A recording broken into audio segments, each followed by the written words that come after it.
Bonjour, nous continuons aujourd'hui à traiter le chapitre écoulement d'un fluide pour traiter dans cette partie le débit volumique. Avant ça, il faudrait que l'on définisse plusieurs choses. On a vu la dernière fois la poussée d'Archimède, mais aujourd'hui on va étudier l'écoulement lui-même. C'est-à-dire écoulement, celui qui parle d'écoulement, il faudrait qu'il y ait un récipient, c'est-à-dire comme un tuyau par exemple, c'est le plus connu. Les tuyaux généralement ils ont une section S, c'est la surface du tuyau lorsqu'on le coupe. Donc on va définir d'abord ce que c'est les lignes de courant. Lignes de courant.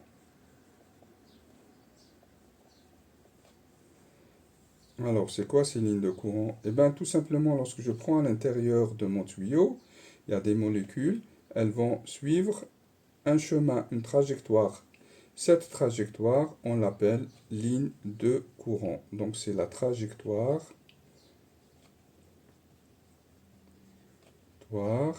des molécules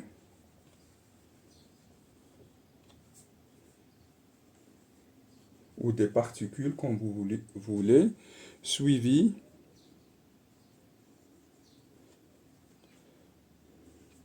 donc, s'il y en a plusieurs, on met un S, donc elles sont suivies par trajectoire des molécules suivies dans ou pendant l'écoulement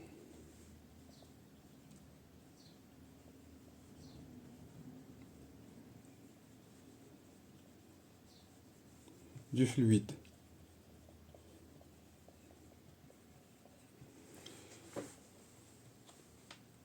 Il y a des approximations qu'on va faire et c'est ce qui va être utilisé pendant cette année, c'est-à-dire en terminale.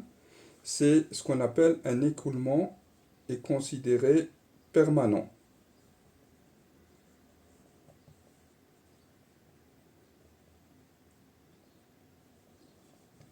C'est quoi un écoulement permanent? Eh bien, pendant l'écoulement du fluide, si ces lignes-là de courant ne varient pas, l'écoulement est dit permanent, tout simplement. Donc, quand les lignes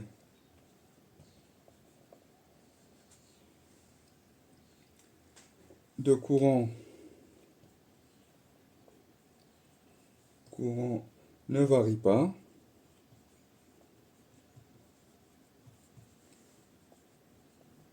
au cours du temps,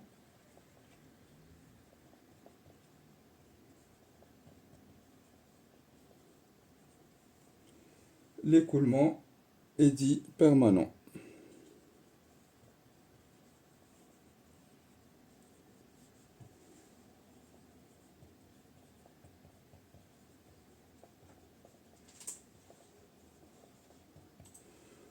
On peut le traduire autrement, c'est-à-dire si je prends un point de mon fluide, dans un tuyau, si je prends un point de mon fluide, et bien ici, toutes les molécules passent à la même vitesse identique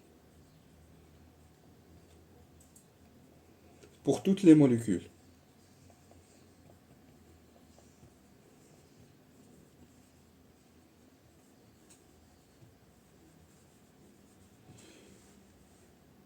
Cette supposition est valable pour l'eau, ça veut dire on va considérer qu'il n'y a pas de frottement avec le tuyau, même ici, en ce point ou en ce point, les vitesses sont les mêmes, elles sont constantes. Donc, si je prends un autre fluide, tel que par exemple de l'huile ou du miel, cela ne peut pas être appliqué, parce que ça se voit qu'il va y avoir des frottements avec mon tuyau. Voilà, cela étant pris en compte, on va définir le débit volumique. Bon, je vais effacer, essayer de garder tout ça en tête pour exprimer ce que c'est le débit volumique. On le note D et on note V comme indice. Bon, si je prends une section S dans mon tuyau, elle va traverser une certaine distance D.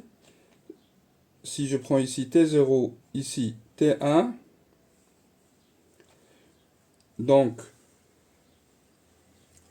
mon fluide va traverser de là à là. Quelle est la quantité qui va être pendant cette distance-là? C'est la surface, ici, cette surface-là. Elle va se retrouver ici, multipliée par la distance divisée par delta de t. Donc, si je prends ici x0, si je mets un axe, là, l'axe des x, là c'est x1 et ici x0 et là x1, je peux noter que d égale à x1 moins x0. Et delta de t égale à t1 moins t0. Donc, qu'est-ce que je vais retrouver? Que S égale mon débit volumique égale à S fois x1 moins x0 sur t1 moins t0. Ça, c'est la vitesse d'écoulement de mon fluide.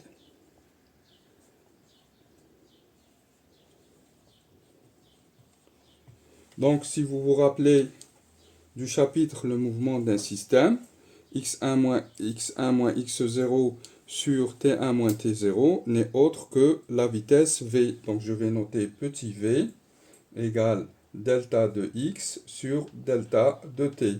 Donc, mon débit, je peux l'exprimer en fonction de la vitesse d'écoulement, c'est S, la section de mon tuyau, fois V. V en mètres par seconde. La surface, c'est mètres carrés. Donc, mon débit, il sera exprimé en mètres cubes par seconde. Je peux voir autre chose que pendant ce temps-là,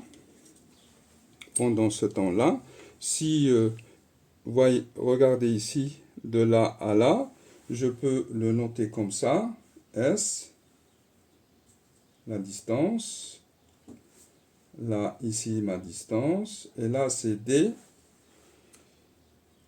pardon, là, c'est S, et là, c'est D. Donc, si je multiplie la surface par cette distance, ce n'est autre que le volume V, volume de mon fluide. Ou autrement dit, c'est la quantité de fluide qui a traversé le tuyau pendant ce temps-là. Donc, et même je le retrouve ici, hein, S fois D. Donc, mon débit, je peux l'écrire égal à S fois D sur delta de T. Ce n'est autre que le volume V sur delta de T. Donc, j'ai deux relations pour mon débit et je peux écrire que SV, ici regardez, dV égale à V sur delta de T et c'est égal à S fois V, mais petit v. Hein. Donc là, c'est un volume et là, c'est une vitesse. Là, c'est des mètres par seconde pour la vitesse. Là, c'est des mètres carrés. Et là, c'est des secondes. Là, c'est des mètres cubes. Donc, je me retrouve avec une unité de dV en mètres cubes par seconde. Voilà pour cette séance. On a exprimé le débit volumique avec deux formules, avec la vitesse d'écoulement de mon fluide et avec le volume que l'on calcule, qui a été débité en un certain temps, delta de t. Merci et on verra la suite la prochaine fois lorsqu'on va changer de section. Merci.